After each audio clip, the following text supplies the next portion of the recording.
जैसे कि अब हमने अपनी प्रीवियस वीडियो में एपिडेमियोलॉजिकल स्टडीज़ को स्टार्ट किया हुआ था, उसमें हमने ऑब्जर्वेशनल स्टडीज़ में डिस्क्रिप्टिव स्टडीज़ पढ़ ली थी, जिसको हम यूज़ करते हैं टू फॉर्मुलेट हाइपोथेसिस। अब हम एनालिटिकल स्टडीज़ के बारे में पढ़ेंगे, जिसको हम यूज़ करते हैं टू टेस्ट दी हाइपोथेसिस, और लास्ट पे एक्सपेरिमेंटल स्टडीज़ आ जाती हैं जो कि हाइपोथेसिस को कंफर्म करने के लिए यूज़ होती हैं। अब चलते हैं एनालिटिकल स्टडीज़ में दो मेन जो है वो स्टडीज़ आती है, केस कंट्रोल और कोहॉर्ट स्टडी। जो केस कंट्रोल स्टडी है, इसमें हमने बैकवर्ड आना होता है। अच्छा, केस का क्या मतलब होता है, कंट्रोल का क्या मतलब होता है, और बैकवर्ड आने से मेरी क्या मुराद है। अच्छा, केस का मतलब ये है कि जो पेशेंट्स जो हमने पार्टिसिपेंट्स लिए हैं ना, वो डिजीज होंगे, ठीक है, यानी उनमें बीमारी होगी। और कंट्रोल का मतलब है कि वो उन जो पार्टिसिपेंट्स लिए हैं उनमें बीमारी नहीं होगी। और जो हमने केस कंट्रोल स्टडी करनी होती है, ये होती है बैकवर्ड, यानी कि रेट्रोस्पेक्टिव। हमने जाना होता है रिजल्ट्स से, आउटकम से एक्सपोजर की तरफ, यानी कि हमने डायरेक्ट जो डिजीज लोग हैं ना उनके पास जाना है और उनसे पूछना है कि वो आया कि रिस्क फैक्टर से एक्सपोज हुए थे या नहीं हुए थे, ठीक है। यानी कि मैं जाती हूँ, जो पेशेंट्स हैं जिनको लंग कैंसर हुआ है, ठीक है, उनसे जाकर पूछूंगी कि आप जो है वो सिगरेट से या स्मोकिंग से एक्सपोज हुए थे कि नहीं हुए थे। तो मैं ये बैकवर्ड स्टडी कर रही हूँ, ठीक है। इसमें मैं एक्सपोजर और आउटकम दोनों का मुझे स्टडी से पहले पता होगा, ठीक है ना।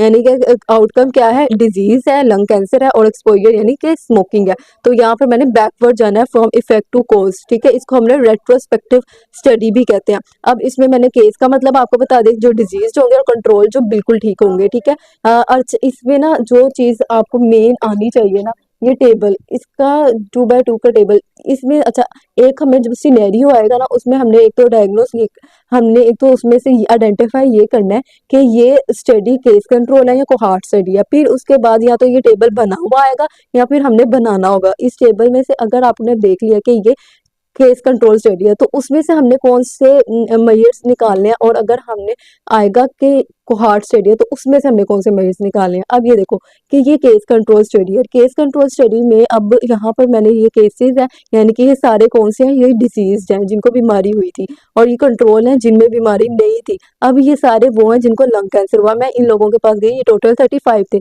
इनमें से मैंने पूछा कि आप जो थे स्मोकिंग से एक्सपोज हुए थे कि नहीं हुए थे, तो इसमें से 33 ने कहा हम हुए थे एक्सपोज, ठीक है, वो इधर आ गए। और फिर 2 ने कहा हम एक्सपोज नहीं हुए थे स्मोकिंग से, लेकिन फिर भी हमें कैंसर हो गया, लंग कैंसर, तो ये 2 इधर आ गए, ये हमारे हो गए। फिर जो कंट्रोल है जिनको बीमारी नहीं हुई, ठीक है, वो टोटल 82। इसमें से मैंने जब उनसे पूछा कि आप स्मोकिंग से एक्सपोज हुए थे कि नहीं, उसमें से 55 ने कहा हम स्मोकिंग से एक्सपोज हुए लेकिन हमें बीमारी नहीं हुई, और 27 ने कहा कि हम स्मोकिंग से एक्सपोज नहीं हुए लेकिन हमें बीमारी हुई। तो ये इस तरह से टेबल बनता है, ठीक है।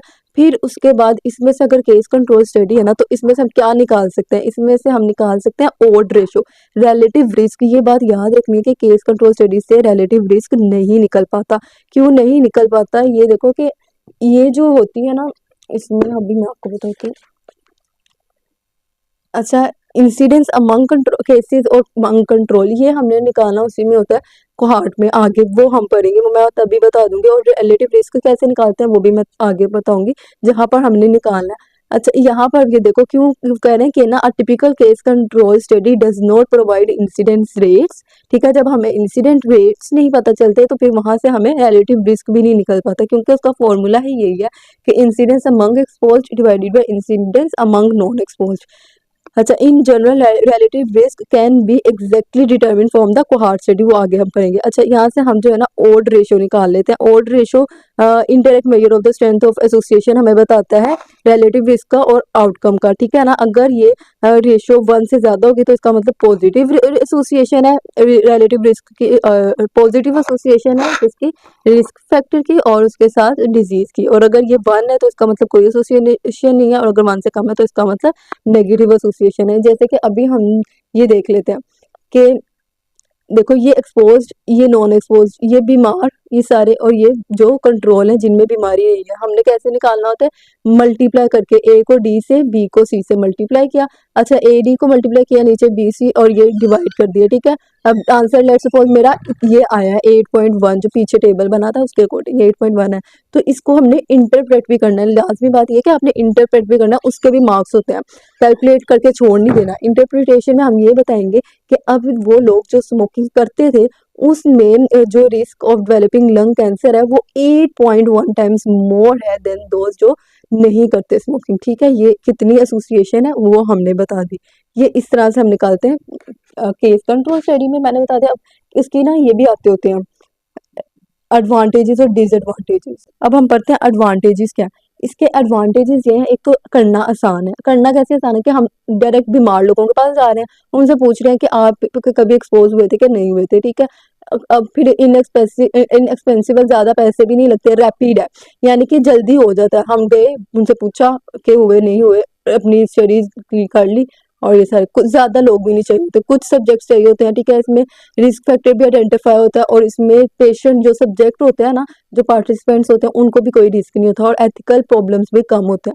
फिर जबकि जो डिसएडवांटेजेस है, इसमें हम जो है डिस्टिंग्विश नहीं कर सकते कॉजेज और एसोसिएटेड फैक्टर्स, यानी कि अब देखो इसका क्या मतलब है। इसका मतलब ये है कि जिन लोगों को लंग कैंसर हुआ, हमने कह दिया कि ये किसकी वजह से हुआ, स्मोकिंग की वजह से। हो सकता है कि वो कोई और एसोसिएटेड फैक्टर हो जिसकी वजह से उसको हुआ हो, तो हम उसको डिस्टिंग्विश नहीं कर सकते। फिर कुछ लोग जो है ना वो इसमें रिकॉल बायस आ जाता है, यानी कि लोग रिकॉल कर नहीं पाते कि उनका पास्ट बिहेवियर जो था या रिस्क फैक्टर्स जिससे वो एक्सपोज हुए थे कितने टाइम के लिए हुए थे, नहीं हुए थे। कुछ लोगों को नहीं याद होता कि वो स्मोकिंग कब से कर रहे हैं, क्या है क्या नहीं, और इंसिडेंट्स को हम यहाँ पर मेजर नहीं कर सकते, तो रिलेटिव रिस्क को भी डायरेक्टली मेजर नहीं कर सकते। ये इसका हो गया डिसएडवांटेज, और ये इवेल्युएशन ऑफ थेरेपी के लिए सूटेबल नहीं है।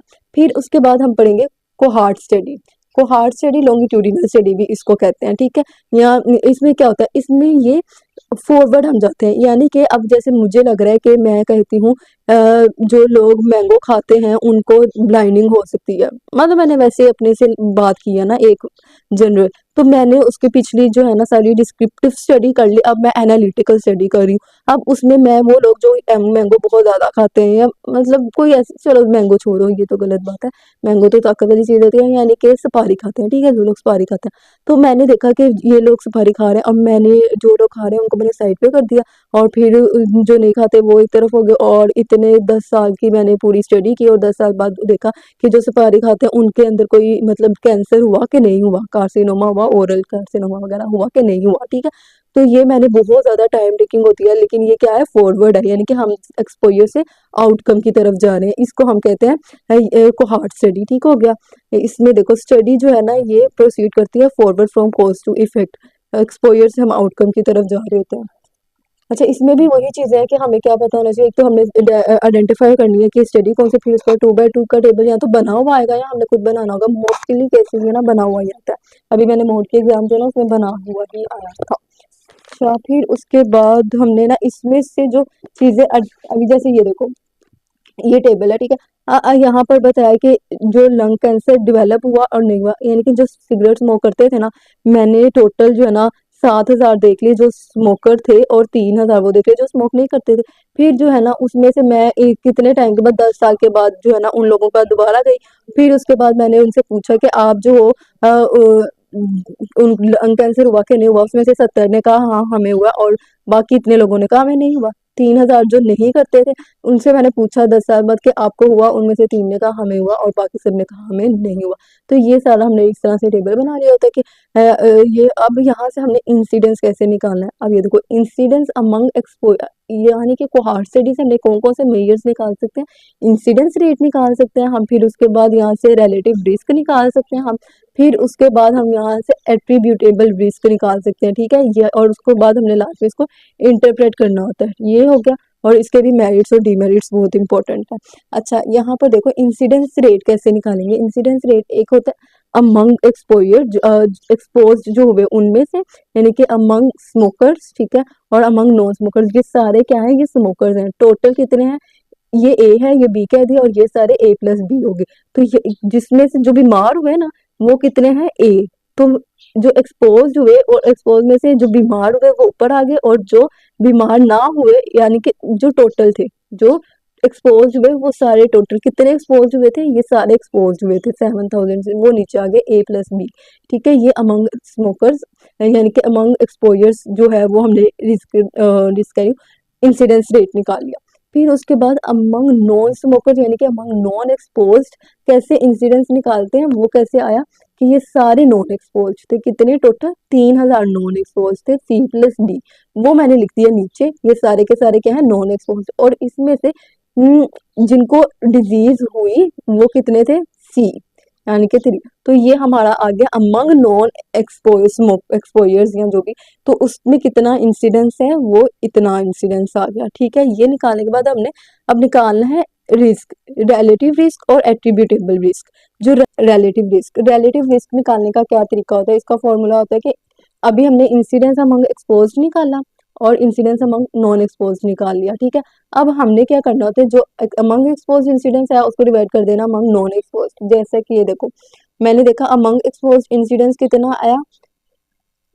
0.01, यानी कि अगर मैं इसको देखूं 10/1000, ठीक है ना। और अगर देखा जाए यहाँ पर नॉन स्मोकर्स में यानी कि नॉन एक्सपोजर्स में इंसिडेंस कितना है? 0.001, यानी 1/1000। ठीक है, ये हमने आ गया।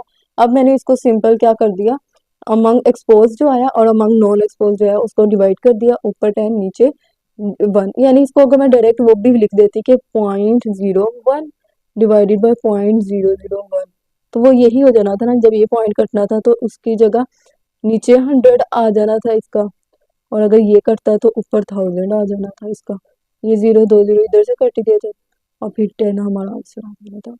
ठीक है, अब यहाँ पर देखो, अगर रिलेटिव रिस्क 1 के बराबर हो कोई एसोसिएशन नहीं, 1 से ज्यादा हो तो पॉजिटिव एसोसिएशन है, 1 से कम हो तो नेगेटिव एसोसिएशन है। अब यहाँ पर इसका क्या मतलब है? अब हमने इसको इंटरप्रेट भी करना है। इसका मतलब ये है कि smokers are 10 times at more risk of developing cancer as compare to non smokers. जितना रिलेटिव रिस्क ज्यादा होगा उतना स्ट्रेंथ उसकी जो है ना, यानी कि ज्यादा होगी, कि उसको होने के चांसेस ज्यादा होंगे। ठीक है, फिर उसके बाद आ जाता है एट्रीब्यूटेबल रिस्क। एट्रीब्यूटेबल रिस्क का फॉर्मूला क्या है कि incidence of disease among expose minus incidence of disease among non expose. Among expose 10 आ गई, अमंग नॉन एक्सपोज जो है ना 1 आ गई, तो इसका आंसर आया 9। अब हमने इसका फैक्टर एट्रीब्यूटेबल फैक्टर फ्रैक्शन कैसे निकालना होता है? फ्रैक्शन निकालने का तरीका है कि incidence among expose minus incidence among non expose divided by incidence among expose.